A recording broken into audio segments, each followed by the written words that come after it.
Dr. Obhijit Gupta is Associate Professor of English at Jadavpur University and Director, Jadavpur University Press. He graduated in English from JU and received a PhD from Cambridge University for his work on 19th century British publishing. He is a co-editor of the book History in India series. Of the book History in India series, I apologize, of which 3 volumes have been published.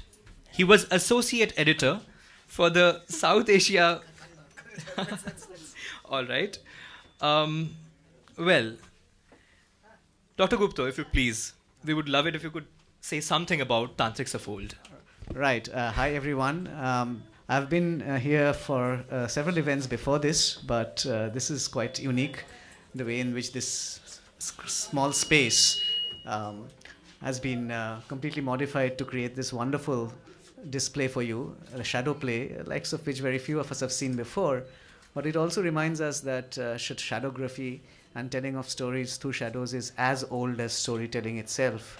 One of the oldest forms of visual storytelling was in fact shadows. So I mean, this takes us back to the time of pre-cinematic time of shadows and magic lanterns and skills, which are sadly becoming more and more scarce.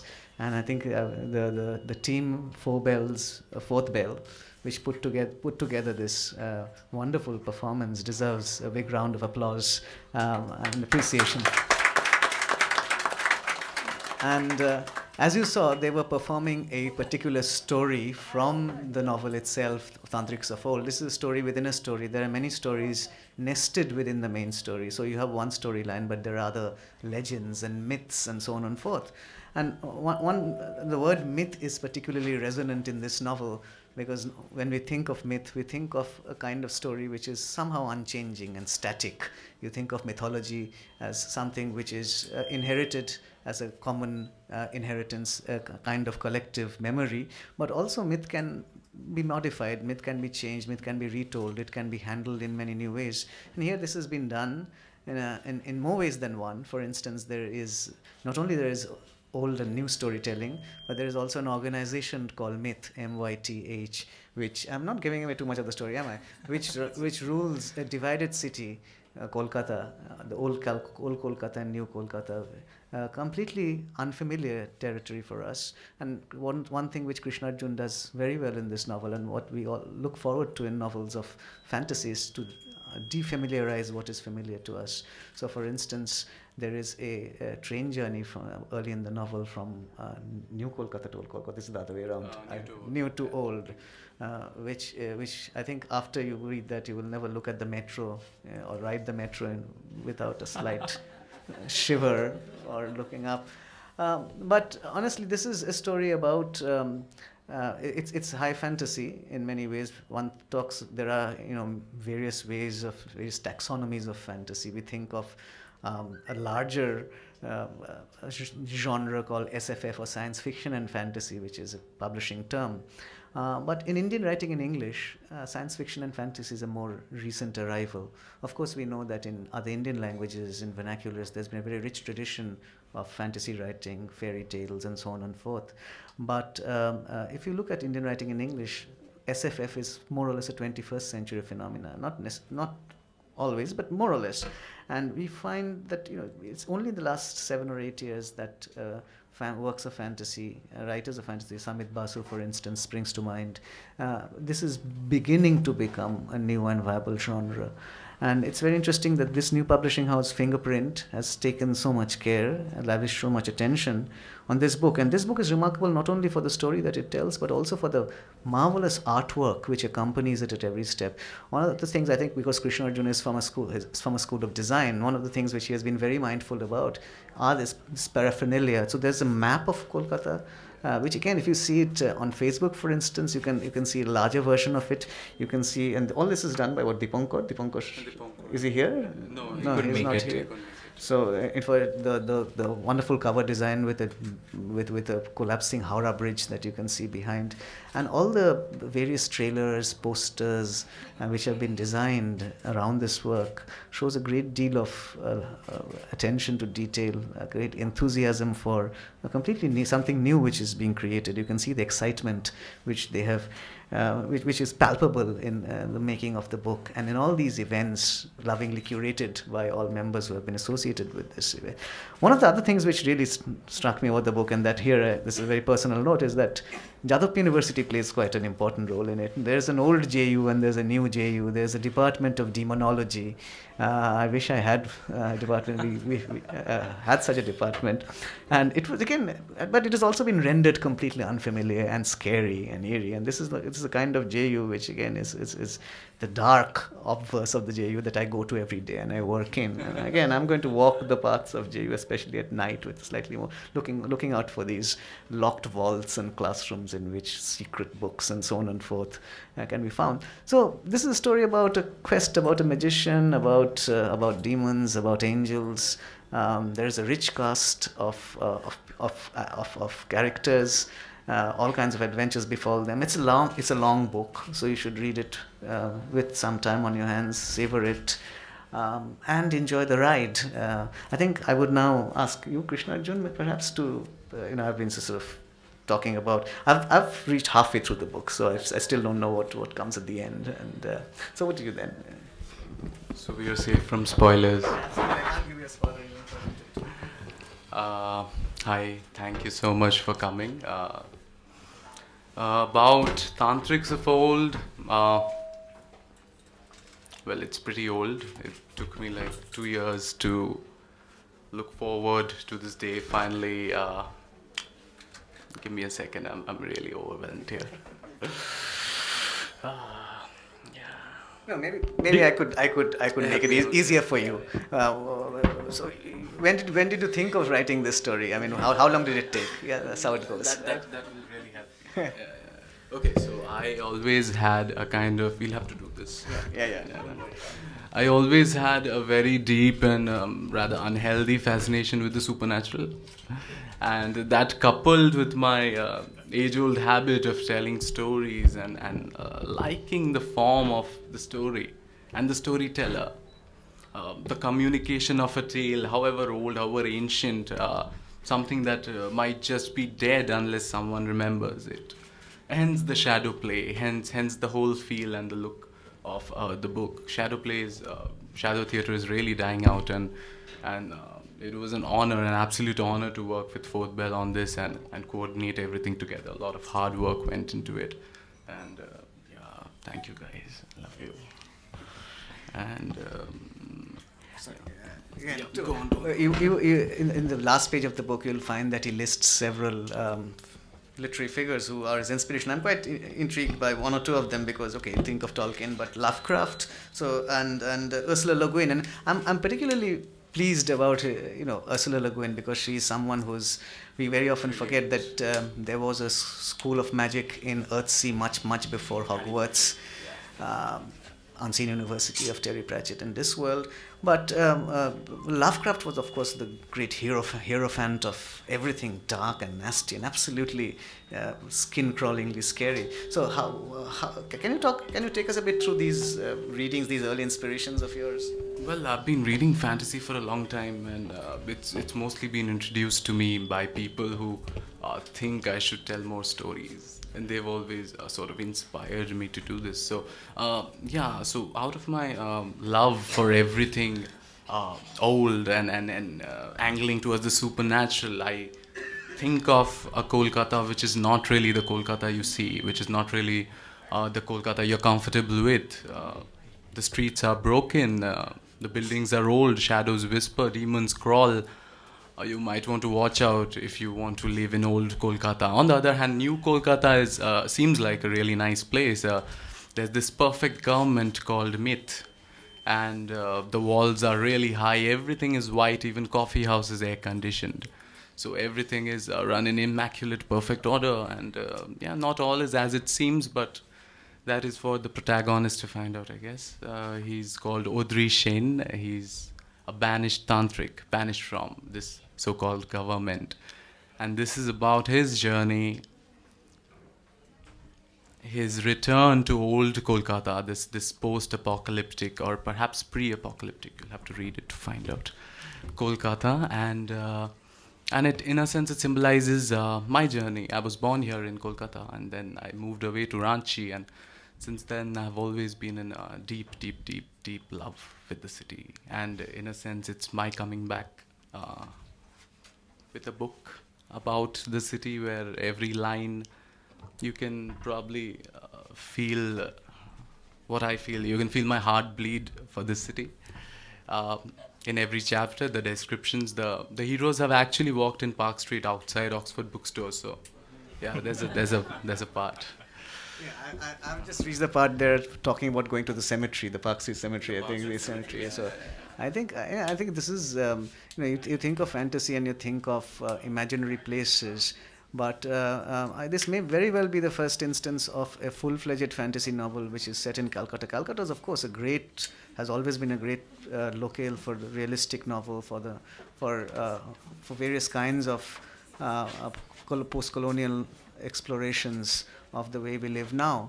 But Calcutta is a kind of post-apocalyptic or pre-apocalyptic city, however. It's very tempting because one also thinks, if you think about Calcutta, you also realize it's a very new city.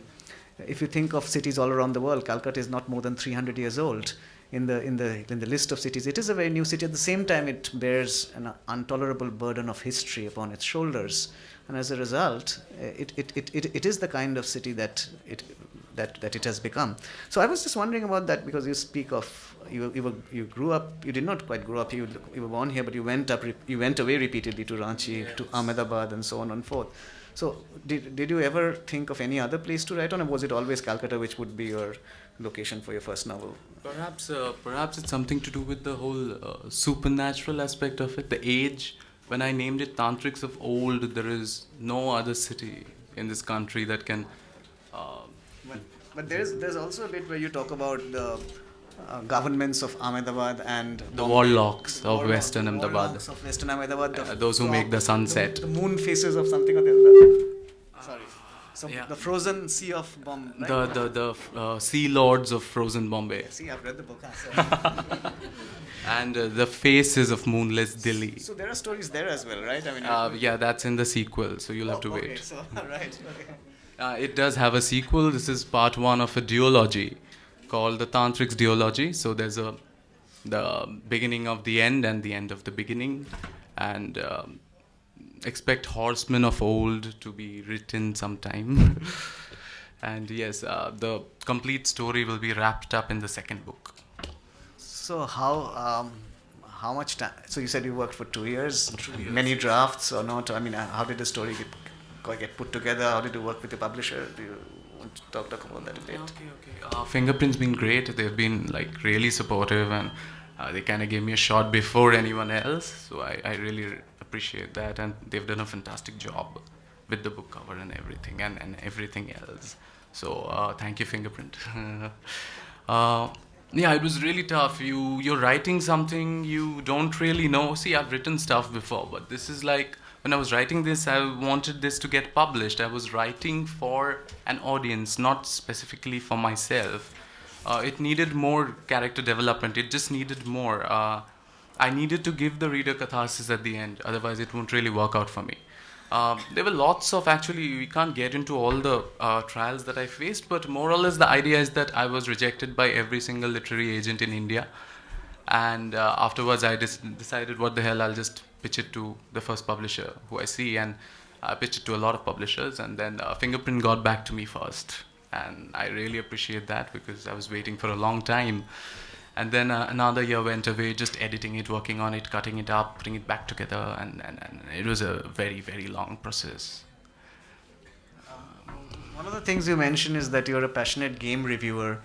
So do you think the narrative of gaming influences or makes it Absolutely. I think gamers will also really like this book. See, thing about gaming is a gamer has walked on the soils of imaginary worlds, and every reader who is not gaming, every person who loves a good book, who thinks gaming is for kids, well, you're in for a surprise. I mean, games offer another entire dimension, like you can't really I like to keep a balance. I like to watch films. I like to read a lot. I like to play games a lot, and it kind of expands on a lot of horizons.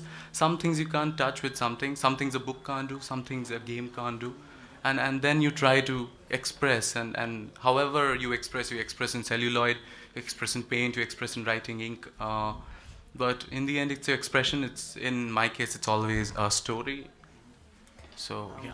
One of the things which as I was reading this book, it seemed to me that this book is very adaptable. You could make a game out of it. You could make a graphic novel out of it. You could make a film out of it. I mean, it's a kind of almost a kind of storyboard which lends itself to various kinds of storytelling. Do you have anything of that kind in mind? Do you want to make this into a kind of a computer game? Oh, that would actually be very interesting, but I'll have to think about it. The thing is, because I'm a film student, I think that has affected the book somewhere. And I'm trained as an editor at FTIF for 1 year, so that cutting, the cuts and the action sequences and how they work out. So when you move from the slow to the extreme fast, I think the way the words flow has something to do with my training as a film editor. I think at this point it might be, the audience might want to join the conversation. So if our friends and family members... It's actually become a very personal conversation. Yeah. So we would love for you to participate as well. As in, feel free to ask any question you want to the author, to Dr. Gupta, who's already read a bit of the book. No, don't ask me anything. Ask him questions.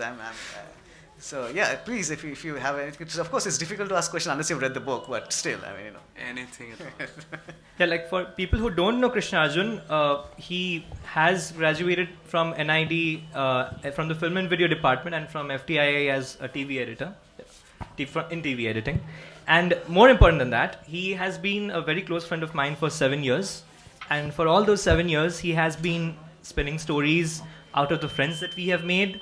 He has been weaving stories about them. He's been thrilling us. He's been calming us down.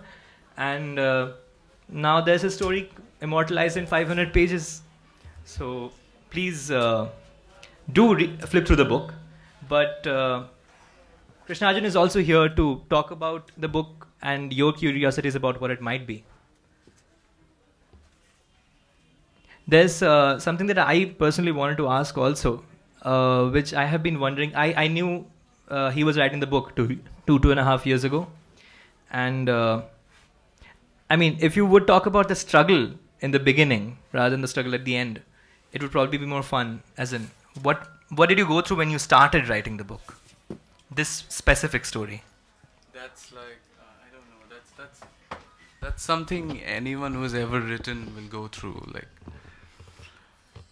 your book is your world, and you're sitting there, you're typing away. It's like you're sitting there, you're typing away, and people who care for you, they're understanding why you're doing it. There are people who aren't understanding. It slowly becomes an object of, maybe perhaps ridicule, people laughing behind your back, but you need to have courage, and jodi to dakshune kyun na ashe tale ekla cholo re. And in the end of the day, well, you just need to keep at it. You need to keep at it. You need to at it, and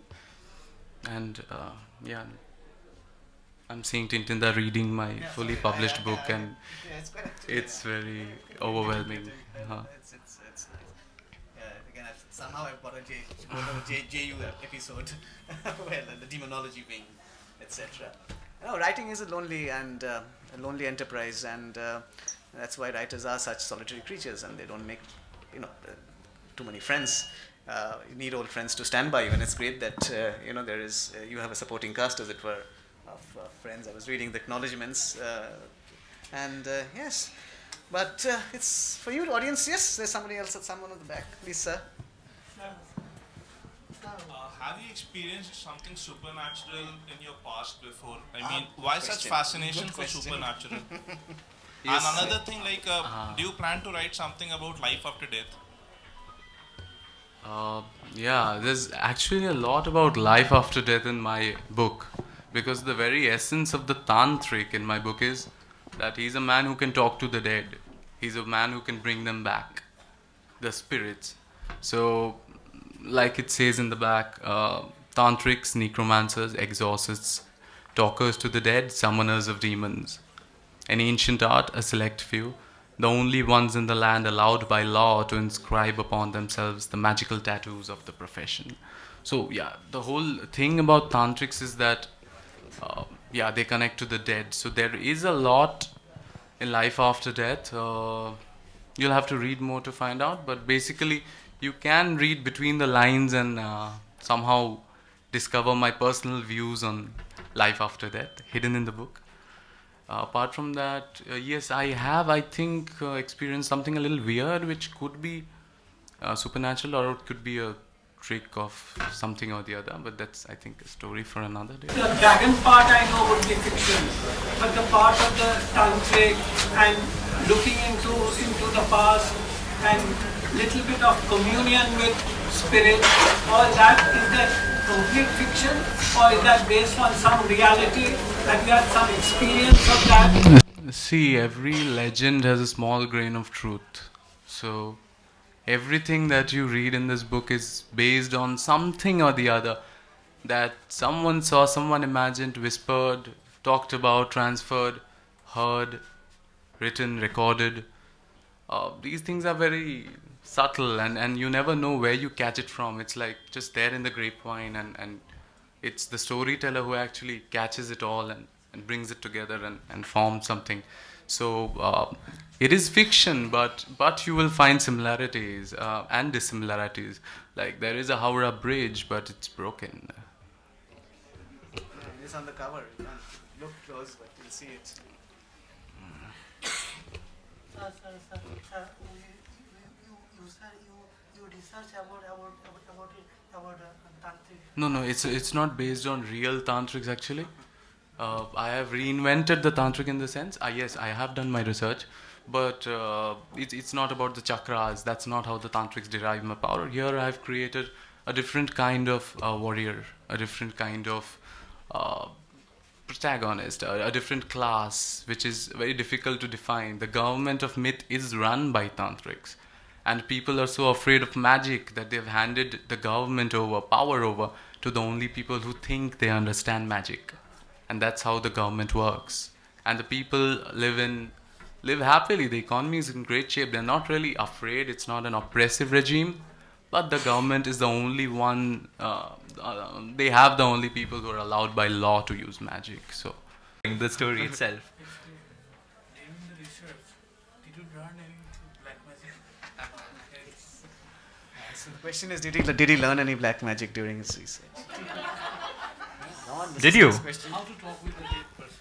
if you check out that the book trailer downstairs, I don't know if you guys checked it out. There's an installation of the books, and there's a projector projecting two book trailers. One of them is just a close-up of a tantric at work. He's dissecting texts. He's going through some important material, and then he finds a pattern inside it. When I was shooting this with a cinematographer, I directed and edited that, and I was shooting it with my good friend Audrey Thakur.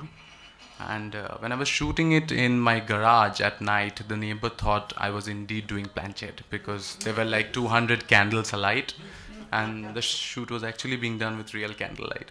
But no, I do not dabble in black magic because I am afraid of ghosts, for the record. I'm fascinated by them. I love ghosts, but I'm very afraid of them. I actually hope that you sell as many copies as only the way, then you know black magic. Thank you. I hope so too. Are there any more questions? Any more questions? Anyone? Okay. I think just a couple of words before we finish. I think it's a very special moment for Krishnarjun. You see, he'll never have this moment again. The launch of his first book. In the life of a writer, this is it comes only once. And I think one of the true magic is this: is the feeling of telling a story, putting it together, and finally seeing it in the form of a book in front of you. That is one of the most thrilling kinds of magic that you could ever participate in.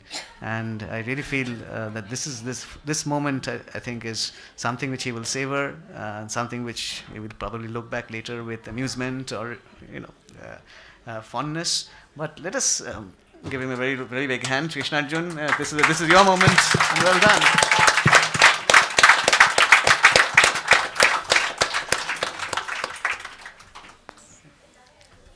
That's it. That's it. Okay. Uh, we thank you, Oxford Bookstore, for letting us, for accommodating us. Thank you, Fourth Bell Theatre, for bringing Once Upon a Shadow to life. Thank you to the people who documented the entire event. Thank you, Obijitda, because you added a much more personal touch to it than we had hoped to. So thank you. And thank you to the audience for patiently being a part of this. And thank you to the members of the press. And of course, there are tea and refreshments served over here. But more importantly, copies of Tantrics of Old is downstairs, along with the installation, 2 very beautiful videos, which you should at least watch once. And please feel free to pick up the book, leaf through them. And then if it piques your interest, Krishnarjun is right here to sign a copy as well. Krishnarjun, thank you. Thank you so much for coming.